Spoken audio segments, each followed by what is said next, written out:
اتنا پتلا وہ لباس پہنتی تھی، اس لیے اس عذاب میں وہ گرفتار کر دی گئی۔ میں پوچھنا چاہتا ہوں اے اسلام کی مقدس شہزادیوں، تمہارا جسم بہت نازک ہے، تم بہت کمزور ہو، تمہیں صنف نازک کہا گیا ہے۔ مرد تو مرد ہے، اگر اللہ اپنا عذاب پتھر اور پہاڑوں پر ڈال دے تو پہاڑ بھی اللہ کے عذاب کو برداشت نہیں کر سکتے۔ میری بہنوں، تم اللہ کے عذاب کو کیسے برداشت کر سکو گی؟ تمہارا یہ نازک وجود اللہ کے عذاب کو کس قدر برداشت کرنے کی طاقت رکھتا ہے؟ ذرا سوچو تو صحیح۔ آج تم اپنے حسن کی نمائش کر رہی ہو، آج تم باریک اور پتلے کپڑے پہن کر کے اپنے حسن کو دنیا کے سامنے ظاہر کر رہی ہو۔ کیا تمہیں ڈر نہیں لگتا یہ تمہارا حسن زیادہ دن تک تمہارے پاس نہ رہ سکے گا؟ جوانی کتنے دن کے لیے آتی ہے؟ جوانی آتی ہے جانے کے لیے، جوانی آتی ہے ختم ہونے کے لیے۔ زیادہ سے زیادہ جوانی 10 سے 15 سال تک تمہارے پاس رہے گی۔ اپنی جوانی کی عمر میں تم اپنے حسن کی نمائش کر لو، تم اپنے حسن کی خوب نمائش کرو گی۔ اس کے بعد پھر کیا ہے؟ جس حسن کی تم نمائش کر رہی ہو، یہ نمائش تمہارا کرنا اسی تمہارے خوبصورت چہرے کو کبھی قبر کے کیڑے کھائیں گے، کبھی قبر کی مٹی کھائے گی۔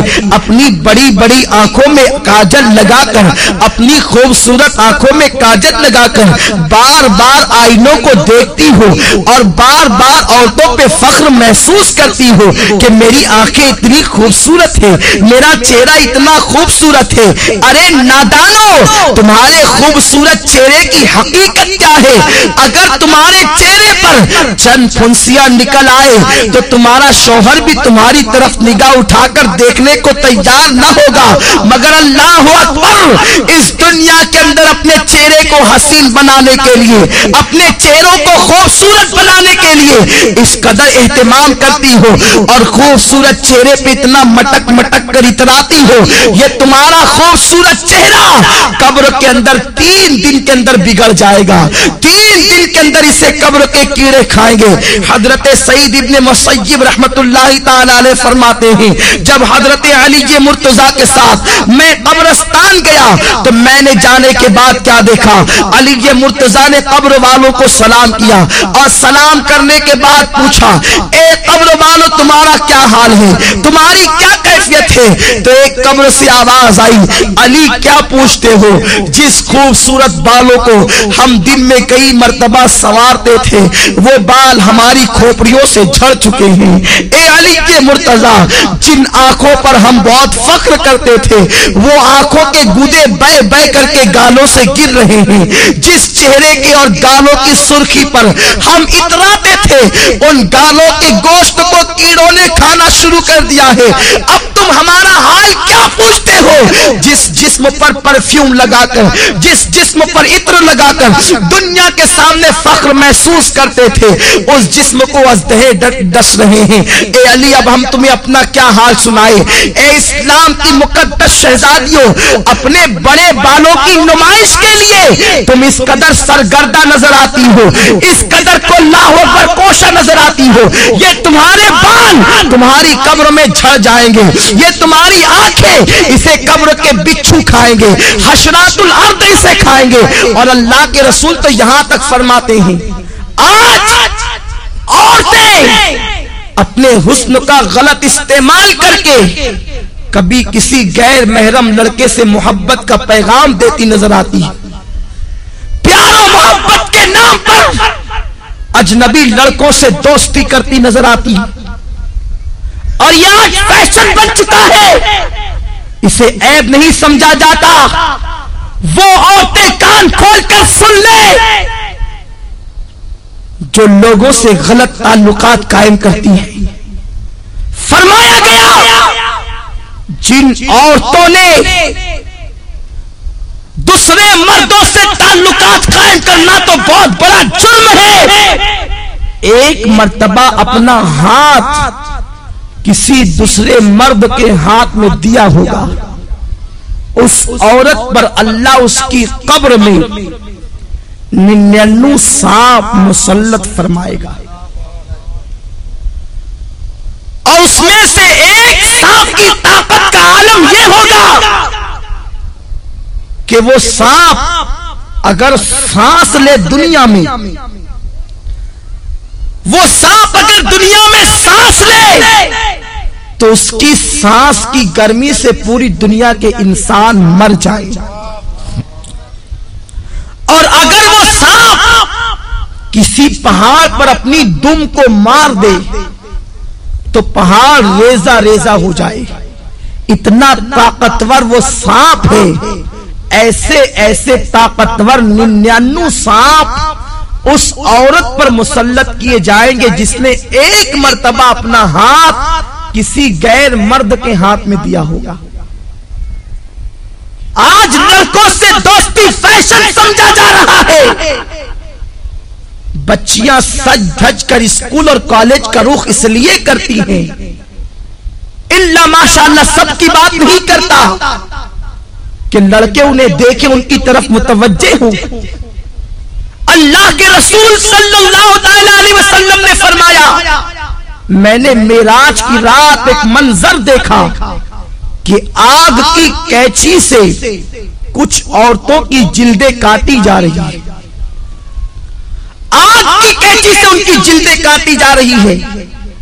جو خواتین آپریشن کو جانتی ہے اور جن کا آپریشن کسی مقام پر یہ کہاں ہوا ہے یا انہوں نے آپریشن کی داستان کو سنا ہوگا تو انہیں معلوم ہوگا کہ جب کسی کی جلد ڈاکٹر کاٹتا ہے تو پہلے اسے بے ہوش کرتا ہے، پھر بڑی نزاکت کے ساتھ ہلکے ہلکے انداز سے کاٹتا ہے، پھر جب ہوش آتا ہے تو انسان کتنا تڑپتا ہے، کتنا بے چین ہوتا ہے، کتنا بے قرار ہوتا ہے۔ بہت احتیاط کے ساتھ اگر بے ہوش کر کے انسان کی جلد کاٹی جائے تو انسان اتنا تڑپتا ہے۔ میری بہنوں ذرا سوچو تو صحیح کہ آگ کی کینچی سے کچھ عورتوں کی جلدیں کاٹی جا رہی تھی۔ غیب دار رسول صلی اللہ علیہ وسلم نے فرمایا، میں وہ منظر دیکھ کر بے قرار ہو گیا۔ میں نے پوچھا، جبریل یہ کون عورتیں ہیں اور ان پر یہ عذاب کیوں ہے؟ تو جبریل نے کہا، یا رسول اللہ یہ آپ کی امت کی وہ عورتیں ہیں جو اس لیے بن سنور کے گھر سے نکلتی تھی کہ مرد ان کی طرف راغب ہو اور ان کی طرف دیکھے، اس لیے انہیں اس عذاب میں مبتلا کیا گیا۔ اے اسلام کی مقدس شہزادیوں، تم مغربی تہذیب اور فیشن پر عمل کرنے کے بعد بہت زیادہ کامیاب نہیں ہو سکتی، بہت زیادہ کامران نہیں ہو سکتی۔ اور سنو، یہ دنیا ایسی بدترین جگہ ہے، یہ دنیا ایسا بدترین مقام ہے، یہاں کوئی کسی کا نہیں۔ جب تک تمہاری جوانی تمہارے پاس ہے، ہر آنے والا تمہارے قریب آنے کی سوچے گا، تمہارے حسن کو پھول کی طرح جو حسن اللہ نے عطا کیا ہے اس کو مل دینے کے بعد وہ ایسا غائب ہوگا کہ پھر تمہیں کہیں نظر نہیں آئے گا۔ آج کل یہ باتیں بھی سننے میں آ رہی ہے کہ یہ چیز بھی فیشن بنتی جا رہی ہے کہ ایک عورت شوہر کے ہونے کے باوجود دوسروں کی طرف نگاہ کرتی ہے، یا دوسروں کے بہلانے پھسلانے پر، کبھی زیور کے لالچ دینے پر، کبھی دولت کی لالچ دینے پر، کبھی کاروں میں اور بائک پر گھومنے کی لالچ دینے پر عورتیں پھسل جاتی ہے۔ دراصل غلطی عورتوں کی نہیں ہے، اس لیے کہ یہ بیچاری ناقص العقل ہے، بہت جلدی کسی کے پھندے میں آ جاتی ہے، بہت جلدی کوئی انہیں استعمال کر جاتا ہے، بہت جلدی کوئی انہیں یوز کر لیتا ہے۔ مگر میری بہنوں، میری بات کا برا نہ ماننا، میں تمہارے نبی کا نواسا اور تمہارا چھوٹا سا بھائی ہوں، میں تمہاری خیر خواہی کے لیے یہ باتیں عرض کر رہا ہوں، ورنہ عورتیں یہ نہ کہیں کہ منبر پر بیٹھ کر ہم سے یہ کیا باتیں کہی جا رہی ہے۔ میں یہ نہیں کہتا کہ اجتماع میں آنے والی ساری عورتیں بری ہیں، میں یہ باتیں صرف اس لیے کہہ رہا ہوں کہ جو بری عورتیں ہیں تم جا کر کے ان عورتوں کو یہ باتیں بتاؤ تاکہ وہ استعمال ہونے سے بچ جائیں، تاکہ وہ غلط کاموں سے بچ جائیں۔ میری بہنوں، میں تم سے پوچھنا چاہتا ہوں، تمہارے پاس جوانی زیادہ دن تک رہنے والی نہیں ہے، 10 سے 15 سال تک تمہاری جوانی تمہارے پاس رہے گی۔ اور سنو، اللہ کے رسول